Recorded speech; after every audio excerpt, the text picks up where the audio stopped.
Hello friends, KPSC compass YouTube ചാനലിലേക്ക് എല്ലാവർക്കും സ്വാഗതം. ഇന്ന് നമ്മൾക്ക് ക്ഷയരോഗത്തെപ്പറ്റി ചിന്തിച്ചാലോ. മൈക്രോ ബാക്ടീരിയം ട്യൂബർകുലോസിസ് എന്ന ബാക്ടീരിയയാണ് ക്ഷയരോഗം എന്ന വെളുത്ത മരണത്തിൻ്റെ കാരണക്കാരൻ.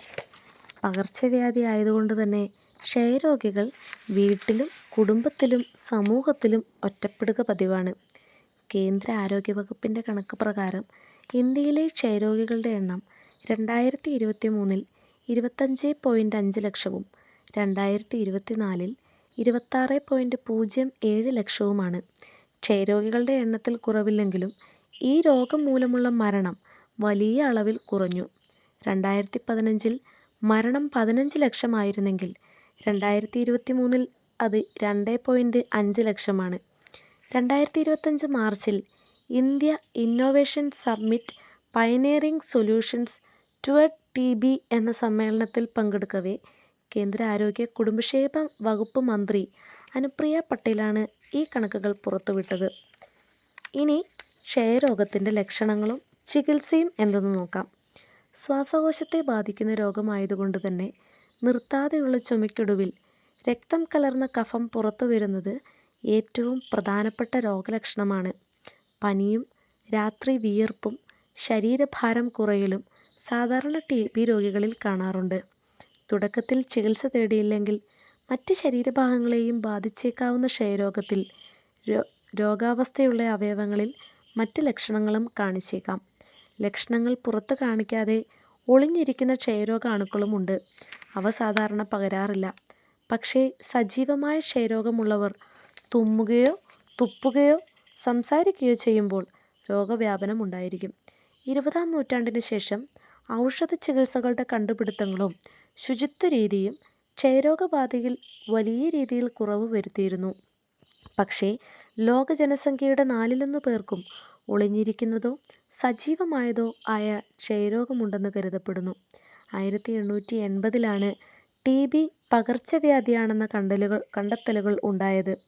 1882 മാർച്ചിലാണ് റോബർട്ട് കോച്ച് ക്ഷയരോഗത്തിന് കാരണമാവുന്ന ബാസിലസ് ട്യൂബർകുലോസിസ് എന്നതിനെ തിരിച്ചറിഞ്ഞത്. ഈ കണ്ടുപിടുത്തം അദ്ദേഹത്തെ നോബൽ സമ്മാനം അർഹനാക്കി.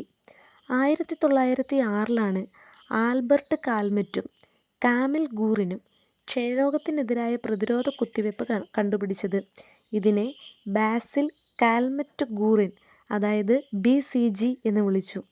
1921 ഫ്രാൻസിലാണ് ആദ്യമായി BCG വാക്സിൻ ഉപയോഗിച്ചത്. ഏകദേശം 90% കേസുകളിലും ശ്വാസകോശത്തെ ബാധിക്കുന്ന പൾമനറി TBയാണ് കണ്ടുവരുന്നത്. നെഞ്ചുവേദനയും ചുമയും രക്തം കലർന്ന കഫവും ക്ഷീണവും മറ്റ് അസ്വസ്ഥങ്ങളും കണ്ടുവരുന്നു. ബാക്കി 10-15% സജീവ കേസുകളിൽ എക്സ്ട്രാ പൾമനറി അണുബാധ ശ്വാസകോശത്തിന് പുറത്തേക്ക് വ്യാപിക്കുകയും TBക്ക് കാരണമാവുകയും ചെയ്യുന്നു. രോഗപ്രതിരോധ ശേഷി കുറഞ്ഞവരിലും കുട്ടികളിലും HIV ബാധിതരിലുമൊക്കെ എക്സ്ട്രാ പൾമണറി TB കണ്ടുവരുന്നു. അങ്ങനെയുള്ളവരിൽ പ്ലൂറ, കേന്ദ്രനാഡീവ്യൂഹം, ലിംഫ്, എല്ലുകൾ, സന്ധികൾ എന്നിവയിലുമൊക്കെ TB ബാധിക്കാം. ഇതിനെ വ്യാപിച്ച ക്ഷയരോഗമെന്നോ മിലിയറി ട്യൂബർകുലോസിസ് എന്നോ പറയുന്നു.